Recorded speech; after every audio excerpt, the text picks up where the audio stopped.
Aerial survey చేయడం జరిగింది.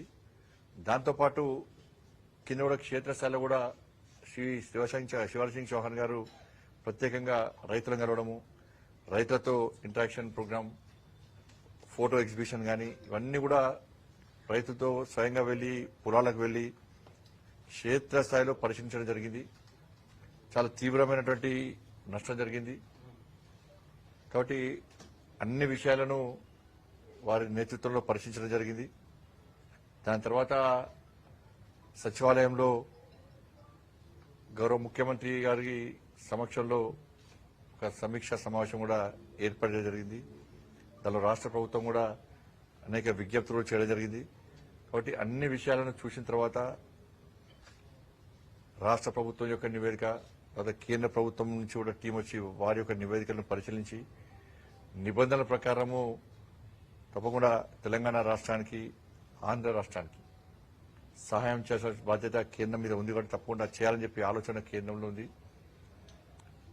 ఇది రాజకీయ కోణంతో చూసినటువంటి సమస్య కాదు.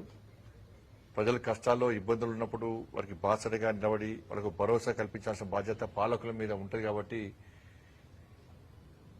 నిబంధనలకు అనుగుణంగా ఏ విధంగా మనం సహాయం చేస్తుందో కేంద్ర ప్రభుత్వం ఆలోచించి సహాయం చేయడానికి సిద్ధం ఉంది. దురదృష్టం ఏంటంటే గతంలో ఉన్నటువంటి బీఆర్ఎస్ పార్టీ ప్రభుత్వం ఎన్డీఆర్ఎఫ్ నిధులను వాడుకోకపోవడం వలన ఇప్పుడు దాదాపు 1340 కోట్ల రూపాయలు ఆల్రెడీ నిధులున్నాయి. 100% నిధులు వాడుకుంటేనే తిరిగి నిధులు కేంద్ర ప్రభుత్వం కేటాయించే అవకాశం ఉంటుంది. కానీ గత ప్రభుత్వం నిధులు వాడుకోకపోవడం వలన దానికి ఖర్చు చేయడం కొంచెం చిన్న చిన్న ఇబ్బందులు వస్తున్నాయి. ఆ విషయాన్ని కూడా తెలంగాణ రాష్ట్ర ప్రభుత్వం మా శివరాజ్ సింగ్ గారి దృష్టికి తీసుకురావడం జరిగింది. శివరాజ్ సింగ్ చౌహాన్ గారు కూడా అన్ని విషయాలు వినడం జరిగింది. తప్పకుండా తెలంగాణ రాష్ట్రానికి సహాయం చేస్తాం. ఈ విషయాన్ని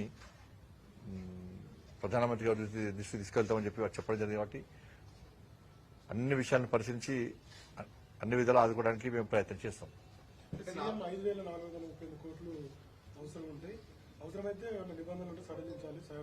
అదే ఈ ఎన్డీఆర్ఎఫ్ విషయంలో సడలించాలని చెప్పన్నారు. రాష్ట్ర ప్రభుత్వ నివేదిక అందింది. కేంద్ర ప్రభుత్వం కూడా ప్రత్యేక టీమ్స్ పంపించి వాళ్ళు కూడా ఇలా రకరకాలు ఉంటాయి. పశువులు ఎండిపోయినాయి, ఇండ్లు ఎండిపోయినాయి, పొలాలు ఎండిపోయినాయి, అన్ని రకరకాలుగా నిబంధనలు ఉంటాయి. కాబట్టి దానికి అనుగుణంగా సెంట్రల్ టీం కూడా వచ్చి వాళ్ళు కూడా ఒక నివేదిక తయారు చేస్తారు. 2 నివేదికలు పరిశీలించి తప్పకుండా సహాయం చేయడానికి కేంద్ర ప్రభుత్వం ముందుకు వస్తుంది, చేస్తాం కూడా. 10 సంవత్సరాల తర్వాత సెక్రటరీకి వెళ్ళారు, డూములు కూలబడతాన్నారు. అట్లా సెక్రటరీ చూస్తే ఏమనిపించింది? డూములు కూలబడుతున్నది వాస్తవమే. ఎందుకంటే ఇలా ప్రజా సమస్యలు కాబట్టి, ప్రజలు ఇబ్బందులు ఉన్నారు కాబట్టి, తన రాజకీయ కౌంతో చూడొద్దు కాబట్టి ఈరోజు నేను మొట్టమొదటిసారిగా సచివాలయం కూడా జరిగింది. ఇప్పుడు డూములు కూర్చోకుండా ఏం చేస్తారన్నా, 9 అంతస్తుల బిల్డింగ్ కు 3 అంతస్తులు డూమ్లే కట్టిపోయాడు. 3 అంతస్తులు డూమ్లే. దానిలో సరే అప్పుడు కేసీఆర్ మంచిగా జల్సాగా బతుకుతాడు కాబట్టి పెద్ద రూమ్ కట్టించుకున్నాడు. కానీ దానిలో పనిచేసేటువంటి ఆ ఏఎస్ ఆఫీసర్లు ఉంటారు, వాళ్ళ రూమ్ చూడండి. దానిలో పనిచేసే సిబ్బందులు కూర్చోడానికి ప్లేస్ లేదు, పొట్టు తిట్టుకుంటారు. వాళ్ళు పొద్దున్న లేచి ఆ తమ్మిట్లో పెట్టిన వెంటనే కేసీఆర్ గారు తిట్టుకోవడం పోతారు, లేవు లోపడుకోరు. వాళ్ళు ఆ ప్లేస్ అనేది దానిలో 9 అంతస్తులకు 3 అంతస్తులు డూమ్లు ఎవడన్నా మెడకాయ మీద తలకి, ఆయన భాషలనే మెడకాయ మీద తలకాయ ఉన్న వాళ్ళు 3 డూమ్ల కోసం 3 ఫ్లోర్లు కడతారు. 3 ఫ్లోర్లు వాడుకుంటారా? దాన్ని కూర్చోకుండా ఏం చేస్తారు? పక్క కూర్చోం, బరాబరు కూర్చేస్తాం. దాన్ని మా ప్రభుత్వం వచ్చి వెంటనే పక్క కూర్చేస్తాం. దాన్ని ఏ విధంగా చేయాలో ఆ విధంగా చేస్తాం.